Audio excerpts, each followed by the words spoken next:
Wagwan, everyone.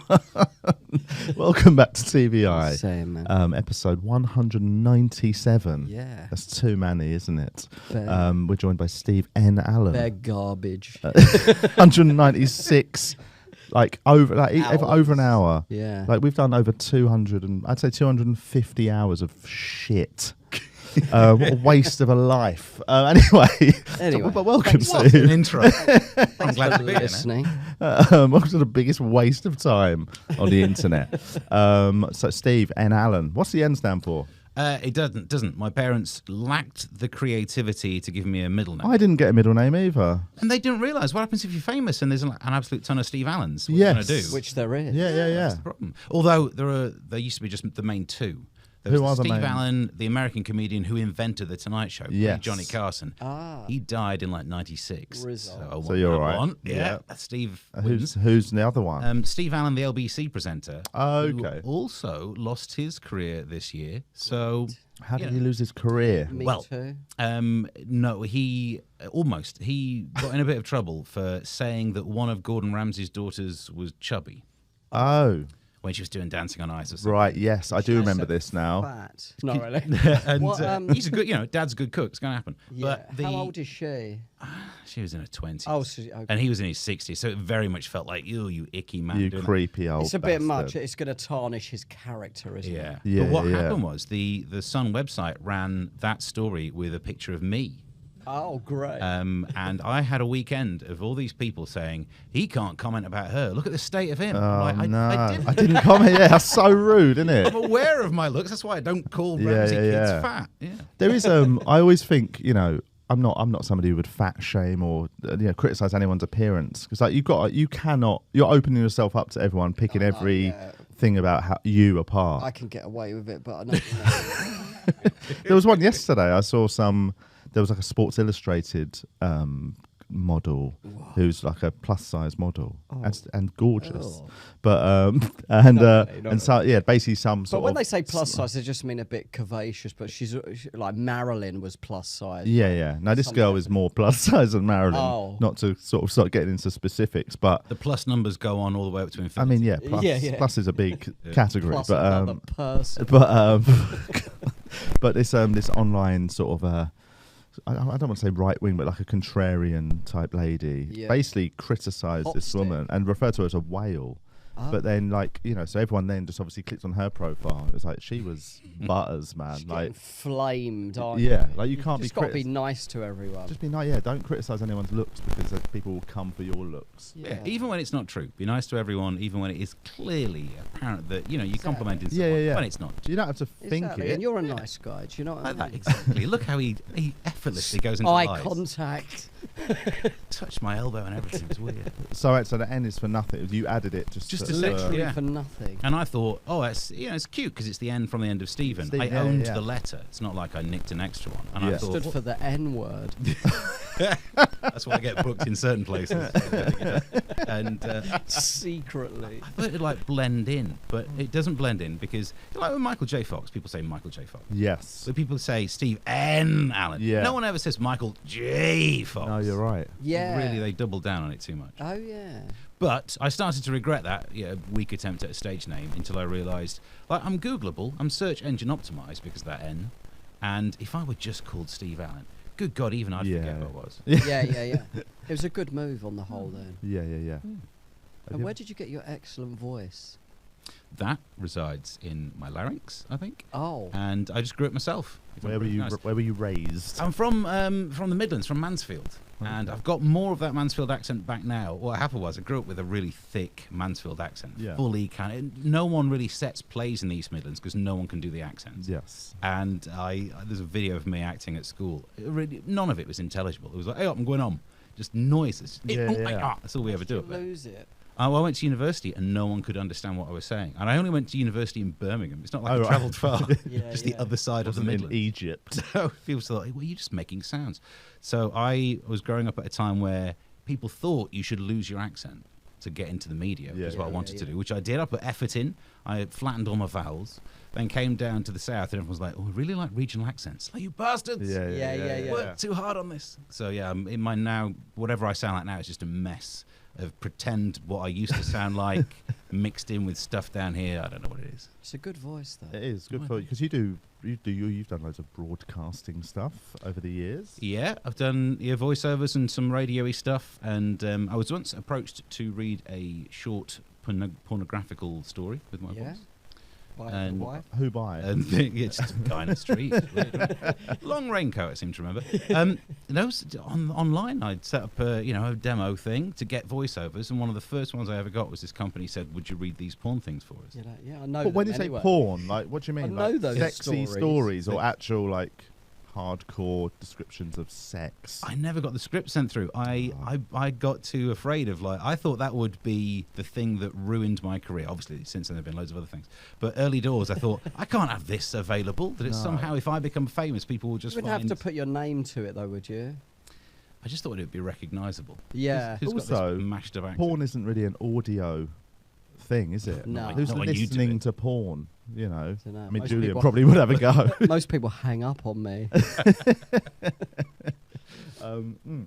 So yeah, big hit in the blind community. Okay. And I've done voice. Blind people must have audio porn. Oh, I suppose I didn't actually. I wasn't Yeah. considering. I was being blind Bit phobic, ableist. ableist. That's the word. Yeah. Do they listen to porn? I Is there? mean, Can I'd imagine Phoebe, so. have you access to Google? Is there blind porn available? Audio described porn. It's got to be an incognito mode moment. I mean, people ring up those phone lines. numbers, don't they? Yeah. People. I mean, apparently, a mate of mine. But yeah, is there like sex line? Yeah, so that's a business, isn't it? yeah Yeah, Pornhub now provides audio description for its audio adult film. description? Audio description. Oh, That was in wow. 2016. Have you ever listened to it, Phoebe? No. Oh. It's handy when you're on the train and you can't look at the phone. Yeah, and you need a wank. It's a hot day. I've seen people looking at naughty things on the train. It's so bad. You know when you're like behind somebody and the back of the seat's there, but you can look in the window. Yeah. And you can see the reflection of what they're seeing. I've seen people looking at grot. I on I train. follow a couple of like comedy accounts online. You know, like the memes one, like 5 million followers. And every now and then they got like a sexy woman on it. So sometimes you open your phone and that's there. Yeah. And it looks like you know what I mean? You Yeah. don't just quickly scroll past it. It's quickly It looks like I'm just screenshot sitting it. there looking at like women in bikinis.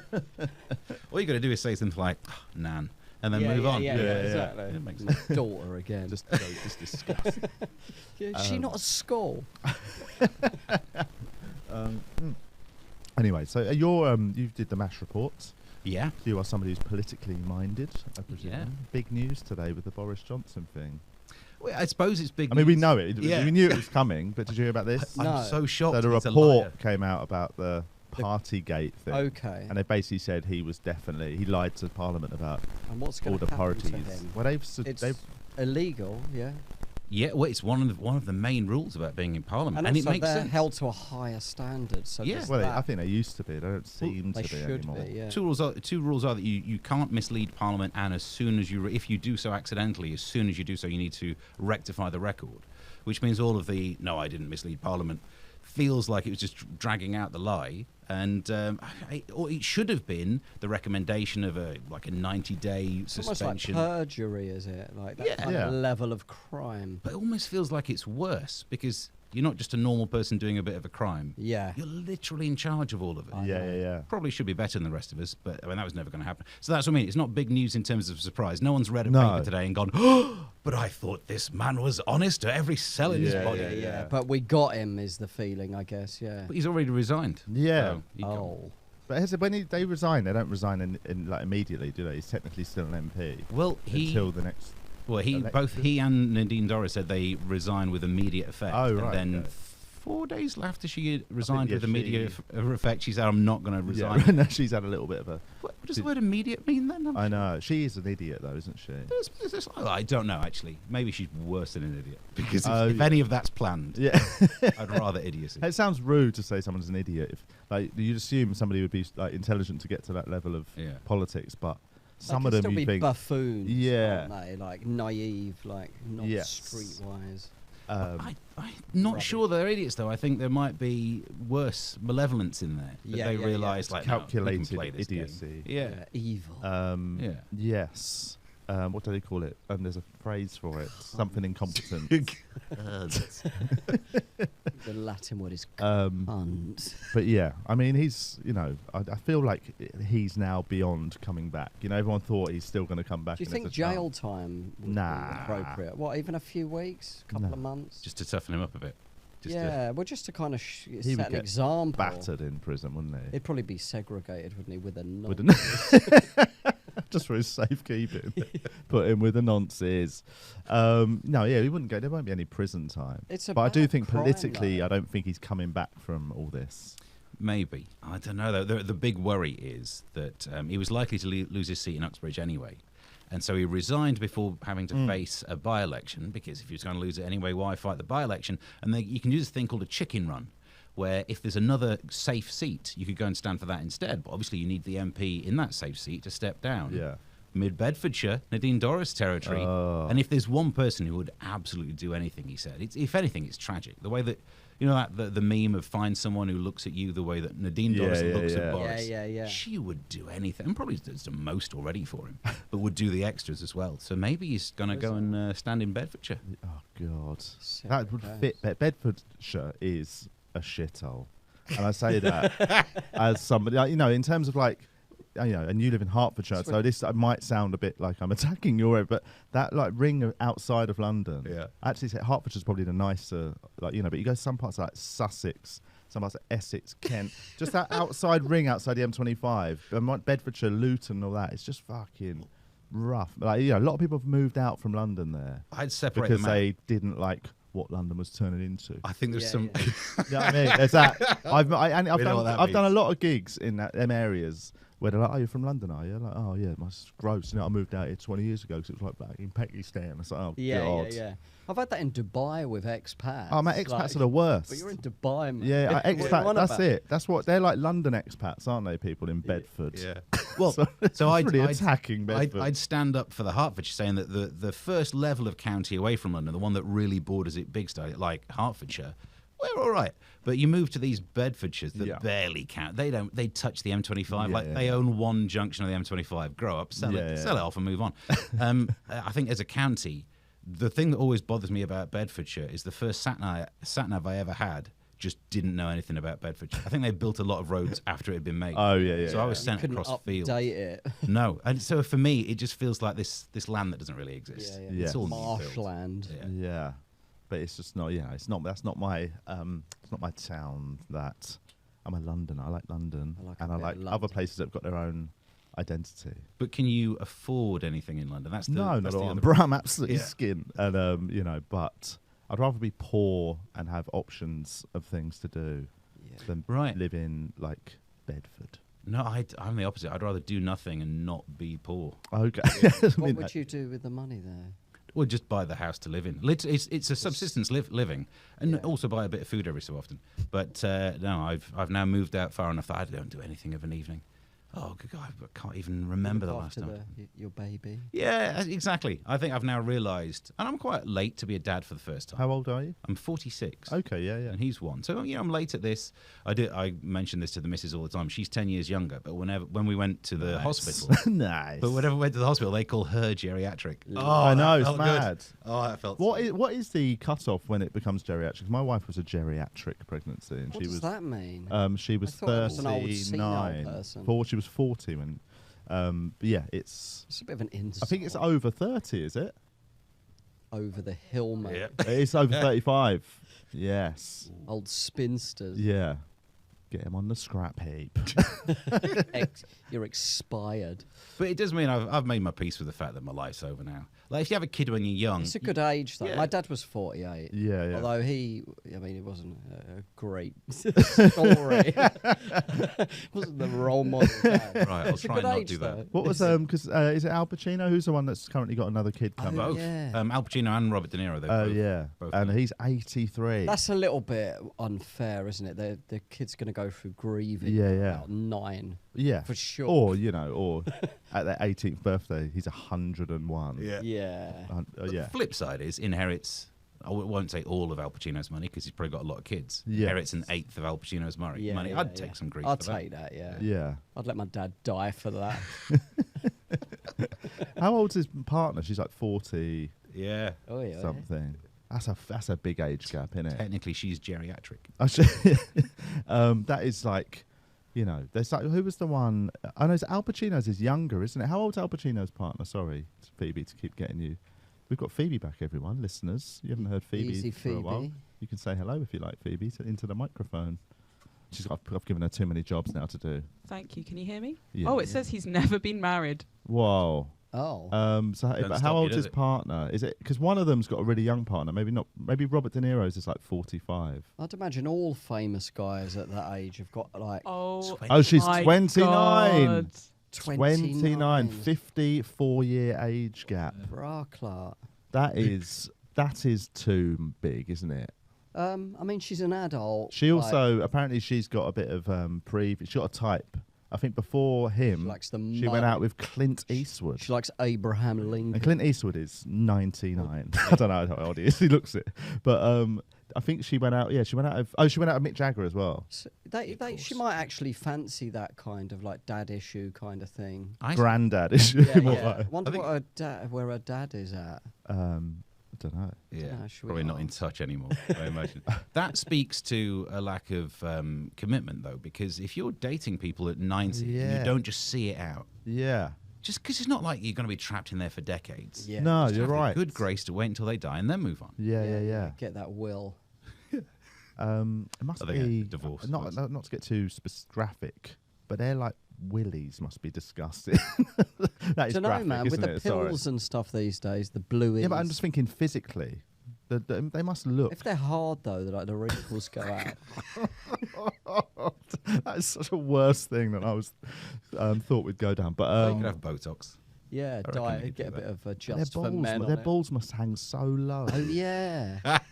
Like it's just, I don't know. Maybe women are into that. I suppose women have to deal with disgusting stuff though. That's true. It's not like normal young guys. men's willies. They have to. Willies aren't men pleasant to look at, are they? I know what you mean. Older ones might be bad, but younger ones, there's not that much degradation. No, in general. maybe. You like younger ones, do you? I, on a regular basis, I say a very young one at the moment. They're like a ripe fruit. Because I've got a daughter, she's 3, and like I found it really funny. Friends who've got little boys, like the whole just like wee thing is so much trickier having a boy than a girl when it comes to like potties. Wheel round the potty. Well, like, everyone I know who's got a baby or has had a baby boy is like they just basically get weed on at some point in there, like physically directly at them. Yeah, but your reflexes do sharpen. So now, a year in, like Neo from the Matrix. Try and wee on me right now. You won't be able to. 'Cause I'm sharp. We do that at the end. Actually, it's how we end the podcast. We just piss on bobbing and weaving. But yeah, just like it's weird, isn't it? To see a little willy flapping around because they love being naked. Obviously, he's 1, so is he walking yet? Yeah. Yeah, once they start, and they like, I remember growing up. I've got so many photos of me as a child where I was just running around a garden naked. Yeah. And I always used to think, did my parents not fucking put clothes on me? And then you have a toddler and you realise they don't want to wear clothes. Yeah. Why would you? We're not meant to wear clothes. My mum used to have a photo of me in a paddling pool naked on the side, like in a collage. I used to hate my friends. I used to cover it over. I used to run ahead to take it off the wall. It was a graduation day. You got a bit overexcited. My first day at school. Just going from work and jumped in. It's a hot day. I will say I don't take loads of photos of Twyla running around naked. I'm a bit more protective videos, of that. Especially digitally, because like I don't want to get like. Imagine somebody hacks your phone and they suddenly got photos of your daughter naked. Yeah, or you have to take it in to be repaired, and then you've got the meeting. Yeah. That's my wallpaper. I've got Ren's first ever potty when she did it on the potty. I was with her on video. Yeah. And it was quite nice though watching it back. Yeah. Going, yeah. How old is she? 14. It was just beautiful to see that being set up and paid off in real life. It's just like put it in the box. He'll get his head on it. Have you started potty training? No. My biggest tip to any new parents is start it as early as possible. Okay. Just putting them on it and just getting them used to it. We started with Twyla when she was 8 months old, and she was fully potty trained, and like she hasn't worn nappies since she was like 14 months. And it was just like we read about it and we're like, it's quite a hippie thing, like it's part of all that gentle parenting stuff, like ethos. And yeah, she just once you just start getting them used to it, then they just prefer it. Okay. Because they ultimately, I think kids don't instinctively want to piss and shit themselves. You know what I mean? If they're wearing clothes, it's not like they don't want to sit around with wee and poo in their nappy. They're really good at it though. They're excellent. Yeah. They are the kings and queens. Have you ever had to change another kid's nappy that wasn't yours? No. I've done that once. It was. I imagine it's gross. It was, yeah. Because there is a weird thing. I've always been quite squeamish around poo. Same here, but As when you it's should yours, be. You know what I mean? I love it. There's It's really good for the skin. Isn't it? Wasn't that famous texture. apocryphal story about? Was it Sly Stallone? There was an old rumor that he used to like lying under a glass coffee table while people yeah. I've dropped heard that glass dropped a coffee deuce table. on it. Yeah. But I don't think it's true. I think that's a very much an alleged joke thing. But I was so squeamish that I was so nervous of having a baby. Like I thought I wouldn't be able to change a pooey nappy. I'd just be gagging. Just do it under a glass coffee table, reaching around. But the moment you have a kid, it's just you just get used to it so quick. I remember like within about 3 days of Twyla being born, I remember changing her nappy while eating a Magnum. Yeah, like, yeah. And I was That's like, high risk. So I just think of it as shit. You just get used to it, innit? It's a different thing. Yeah. Your kid is a different. I quite thing. like it. It's quite satisfying afterwards when they're all clean and they got their new nappy on. Something satisfying about it. Like 3 minutes until he gets that long stare off to the distance, and then you can just hear the slight rustling. Yeah. The fact that my ears are now attuned to hearing him just roll one out. But that's the trick to it. Is once you realise that's their cue, you quickly just put them on a potty. And it's once you do that, you just keep going, and they just get used to it, and then they start sort of requesting the potty very early.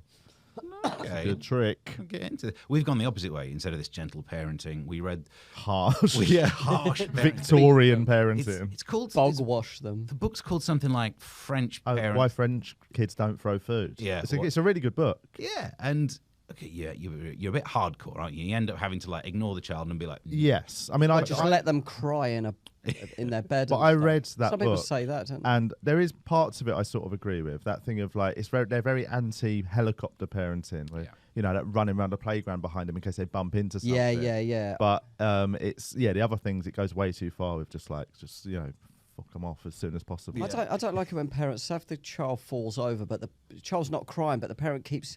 Are you okay? Are you okay? Yeah. You're going to make them cry. Yes. And it's so stupid. Yeah. You just got to wait it out. Just wait till they tell you. And also, you don't want to get into their head when they're that age, like that, to be scared of stuff. My mother-in-law is incredibly risk averse, and like whenever she's with Twyla, she just literally follows around with like a barrier around her almost in case she falls over. Whereas I just let her. If she falls, she's fine. She gets up, dusts herself off. Back up herself, mate. One of the sweetest moments, which you can really enjoy, you can like slow down time and really have like the best moment of your day, is between them hitting themselves and crying. There's like a second and a half, and when you can identify it, you just think, enjoy this piece. Because you've got a second and a half left, and then calm before the storm. But that's always that. Just giving it that pause when they don't cry. You're like. But the pause, you need to give it the pause just to see where they go with it. And they've just learned a little coping thing, a little neuro pathway's been burnt, and they've just got a bit stronger. So I read somewhere that the only reason anyone has a phobia of spiders is because they witnessed their mother lose it near a spider. Yeah. So I'm trying to make sure that I just bring the calm. He's not bothered by spiders anything. all over you. You're shitting yourself. You're trying to act cool. But just making him watch I'm a Celebrity. But I think I'm trying to be the most chill around. Yes. So there is never a moment of like he's never heard that noise from me. It's because I've read the French book and I don't care. But I think it really pays off because everyone says he's really calm as a child, which is great because I wouldn't be calm if I had no ability to coordinate my limbs. I couldn't communicate. At any point could starve to death if these two huge people just left. Then it's probably a terrifying existence. So good luck to him. Yeah, we've done that with spiders. I used to be scared of spiders because my mum and dad were terrified of them. Mice, like my mum, they'd just scream and run away, and I had to leave you. I had to sort of learn to not be like that in adulthood. So now I've got Twyla into like bugs and spiders. I used to love spiders. I used to put them in my mouth and stuff. That makes sense. I could feel you witnessed your dad eat spiders. Daddy long legs like crawling in my mouth. I could remember. Yeah. What was I doing, man? I'd say the opposite book to that. Do you know Philippa Perry, Grayson Perry's wife? Oh, okay. She's a child psychologist. She wrote a book called The Book you wish your parents would have read, and it's so far the opposite. Like, it makes you feel like such a bad parent for, you know, she's all about like fully just, you know, like going with every emotion, and like it's almost it would be impossible to live up to the standards. And she's very aware that she says like, this isn't, I'm not saying you have to do this 100% of the time, but I'd like to see how her kids have turned out though. Are they all right? imagine this is feral. Yeah, they're just in jail. Yeah. And how does she sell any books when the recommendation from people is, this book makes you feel like a terrible parent? Yeah. Why would I drop That should be £9 the quote on it. It makes you feel like shit. I read loads. Did you read a lot of books? No, we went the opposite way. In fact, I taught my missus out of reading books because I thought, if you read 2 books... Don't have to be dumb. Yeah. Stop reading, you nerds. It's got it's Netflix, honey. What are you doing? Knocking books out of her hand, you boffin. It's an iPad.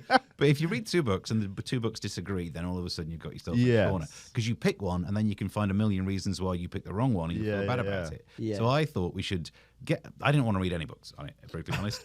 But, you know, it's... Sounds like you sort of justified you're not wanting to read the books. Yeah, I know. Yeah. But also, I mean, like, it's not as if having kids seems to be that... You know, a lot of people have them. Yeah. Since the evolution of Homo sapien. Yeah. Tons of people have had kids. A few, I reckon. Hundreds at least.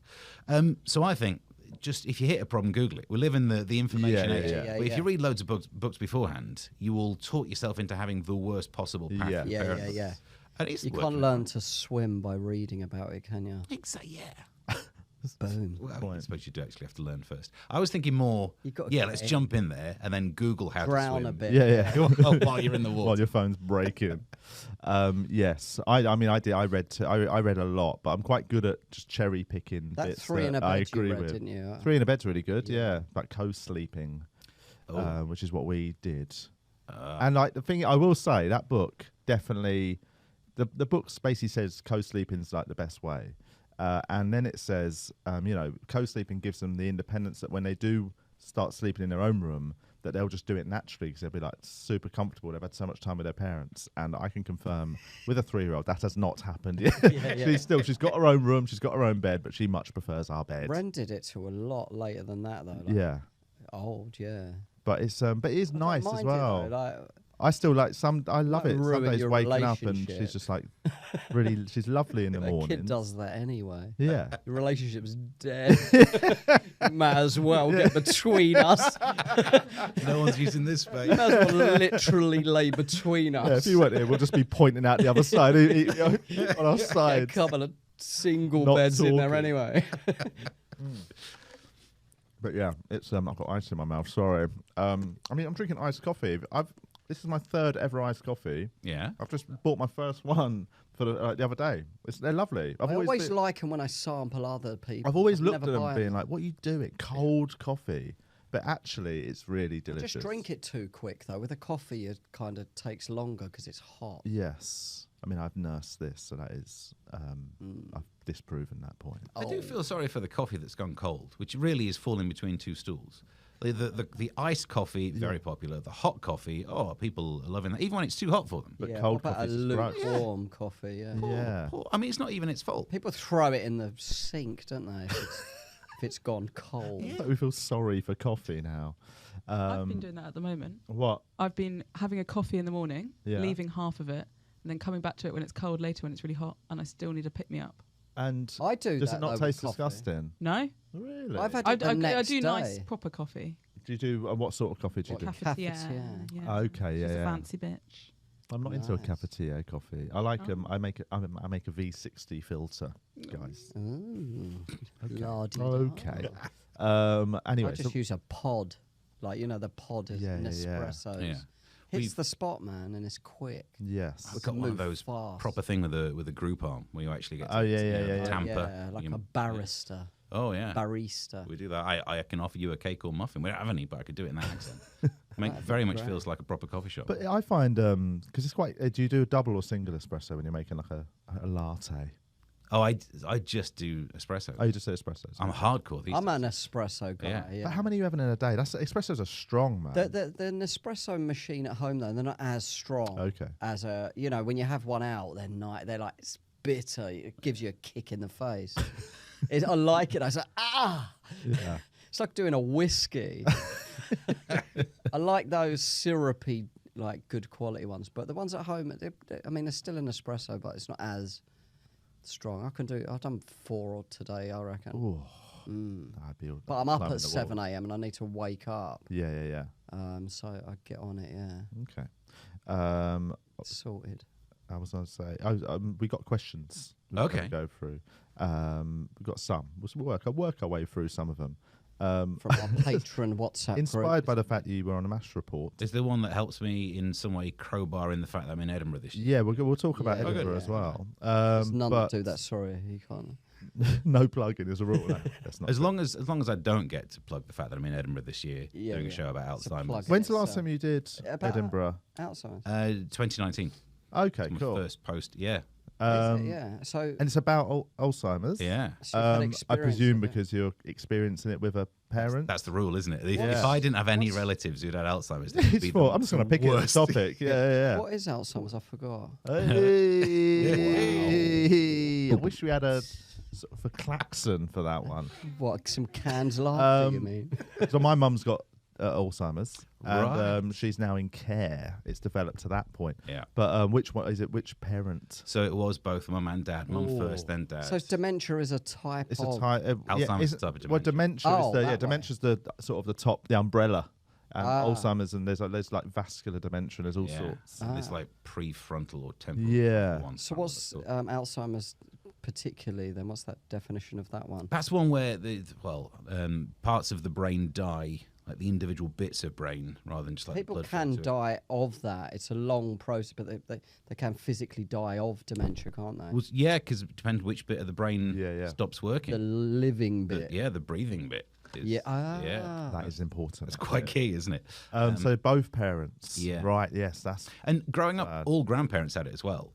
So, Yeah. and I never twigged. I never thought like, oh, give this 20 years and something's coming down the track. The next thing, mum got ill, and then I'm really slow at picking up on this because then dad started to get all confused, and I thought it was the stress of him having to look after mum. Yes. As if, like, how much do I need to be shown before I learn that there is a path here? But then, he ended up getting both vascular and Alzheimer's. Okay. I know what you're going through there. It is. It's pretty brutal, isn't it? It's to really watch. tough when you have to kind of say it's time for care, but it's just better. Yeah. Dad was so much. He loved being in a care home, really. Well, I think because my mum, by the time she went in, she'd developed to a point where she was struggling so much at home. She wasn't really aware. She'd never accepted she had it, Yeah. but she got to the point where she was unaware of how ill she was. So when she actually went into a home, it was more it was horrible because I basically had to trick her in.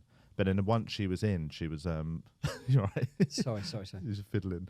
And I tricked her in. But then once she was in, she settled really well, and she was much. That's It nice, took a isn't it? level of stress off her that she didn't even know she had because she was so in her head that suddenly just being looked after, and it was like you could see the weight taken off Like a her nice shoulders. hotel. Before we got dad in a home, there's one step before where he was assessed, and because we're a poor working class family, we basically got the council to have to pay for everything. Yeah, same here. And they said he didn't need full care. He needed this weird system where it's like flats with someone who can care nearby. Yeah.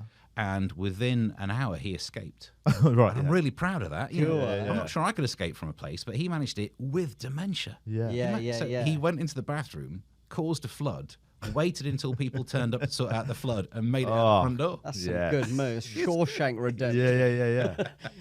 I would dig Walked my way along a out. But sewer for 100 meters. it just takes 20 years to dig out, and at my age, I think I'll just go for You the get me flood. a hammer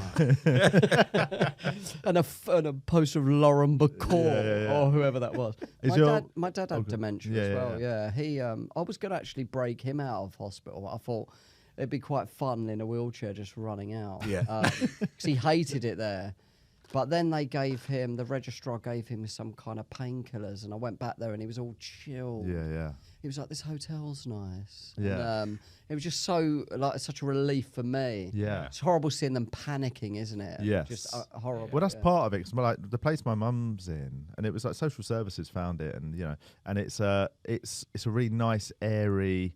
It's got big gardens, and like she's on the second floor, which is locked. You need a code to get out because obviously it's a dementia specialist floor. Yeah. But everything's really nice and big and bright, and like it's so much nicer than the council flat that they lived in. Yeah. That my mum's always like, whenever we talk about it, she talks about how nice the place is because it's so good. That it's just a lovely looking place. Yeah. So is your mum now in care as well? They both died in the pandemic. Oh no. So I get to drop the old COVID. Well, Mum was just before they'd invented a test. She was just before the lockdown, first lockdown. So she died of a respiratory disease, and no one tested for it. Yeah. But Dad definitely was COVID. Were they kind of on the way to that anyway, would you say? Mum was so frail that... Not that it's okay then. No, but Mum was so frail. It could have been pneumonia. Like, a lot of people die of like pneumonia. Well, pneumonia, if you're over about 70, pneumonia is like... It's on death certificates a lot, isn't it? Yeah. It's on my dad's pneumonia, but he had so many other things. I mean, I'm not a They've got to doctor. give it to something, haven't they? I'm not a doctor, but I think that's just one of the ways that the body like stops itself as it's shutting down. Because that's fluid on the lungs. Because you can... Until something stops you living, you just got to tick on. One thing's got to be in the lead, isn't it? They can't. I mean, it could all go at once. But they gave they gave the points to COVID on my dad's death. But he was so ill, like he literally, if he sneezed too hard, he would have died. Do you know what I mean? But so I think he got COVID the week he died. And I think he would have died anyway. You know what I mean? Yeah. But they have to, because he had it when he died, they put it on the death certificate. But with my dad, he was definitely, he could have seen a few more summers. He had a lot of life left in him. Because before the lockdown, I used to go up there and visit all the time and just like go for walks around the local park because they never moved away from that town. So I'd always go back and visit. So I think he had loads of life left in him. Right. So that was a massive shame. To be fair, if anything, Mum... I don't want to describe these things, knowing that you've got this stuff coming down. I know it's fine. I'm very open and I can talk about it quite freely. Her Alzheimer's got so bad that she basically just lay in a bed. Yeah, and how she couldn't move, and it was just horrible. Yeah, it was a mercy COVIDing. Well, yeah, I had that with my dad. He'd been so ill for 2 years that when I was glad and relieved when he passed away. So it was just, he had no quality of life. It was like, what's the point? But. Yeah, with Dad though, I do miss the fact that we could have had some more summers. Yeah. But I did the visits during COVID. Did you like the summers with him? Oh yeah, it was like you make me say like, am I in that home now? Someone's got to have that conversation with me one day. Yeah, they were brilliant because we weren't that close growing up. I mean, he lived at home and I'm sure they had a perfect... I was a late addition to the family and he was working loads because of how poor I'd made them by being born. So I didn't really see him much. I know, how dare I? But he was just working nights and I never really saw him. And he was a quiet kind of guy sometimes. And then all of a sudden he gets dementia and we have the best relationship I ever had with him. I'd walk in the room and he'd be like, Steve, no one in my family ever showed that much excitement at me turning up. Yeah. So we used to like go and get a slice of cake in the park and he always used the same thing. So who's that for? Oh, you can eat it if you want. I'm not into that. And he'd slowly just have a fork at a time going, oh no, it's not for me that. Oh no, I don't like that. And he'd just eat the entire flipping thing. And I'd take him out for like a pint because he used to like drinking, which probably didn't help him heading towards getting dementia. And so he'd just go down all the local pubs and he'd have like a half, but you think it's a pint. So they were great. I absolutely loved it. Good times though, innit? Stuff like that. And actually, I did quite enjoy the visits during COVID because he didn't understand why I was standing outside the window. And he would say, like, just come, doors around there, as if I'd forgotten how doors were. Yeah. And he did say, oh, is that what that handle is? I could just walk through the wall by doing that. He said, they'll think you've gone mad. They'll put you in home. I'm like, well, don't want to break it to you, the one who was in home. But, so I miss all of that. Yeah. So, so the show, is it just a story of what happened? Or are you talking about other things around, like, observations about... There's a big chunk of this. If you're related to someone with Alzheimer's, you're paranoid when you forget things. Yeah. So there's a big chunk of the show that's about how... I just think you're hypervigilant. It's like an Alzheimer's hypochondria. That if you forget something, you then start to think... Yeah. Well, I've got it. Is it started? Because I think it's going to happen at some stage. So now I practice, if anything, learning stuff or memorizing stuff. There's one of the things in the cognitive test that they give you is to count backwards from 100 in units of 7. I can't do that now. I have dementia if I try that. So I'm going to learn them. 86. And that's it. 79. You do those slowly and hope that you gets bored. Yeah, I've done 2 of them. Come on, let's move on to the next. Yeah. Yeah, and I think just learn them. Like when you go into an optician's and maybe it's just my personality that I always try and memorize that fourth row. Yeah. When they're waffling on about have your eyes been, yeah, absolutely fine. Just so I can. I did that as a child once. I really wanted glasses, and so I got a couple of letters wrong. But they just thought I was thick. You couldn't read. They were like, "Yeah, he got them all right, except for that. He just don't know what an H looks like." Oh. Where are you doing your show? It's a billiard room gilded balloon. So. Oh, nice. Nice. Lovely. I'm going to go up for the last 5. I'm doing a show for 5 nights. Oh, yeah. I'm doing the Dead Dad show. So it'll be covering similar themes. But I just say it's weird. It's quite nice. I know it sounds mad, but people say, like, is it like sort of therapy talking about it? Yeah. There is something quite...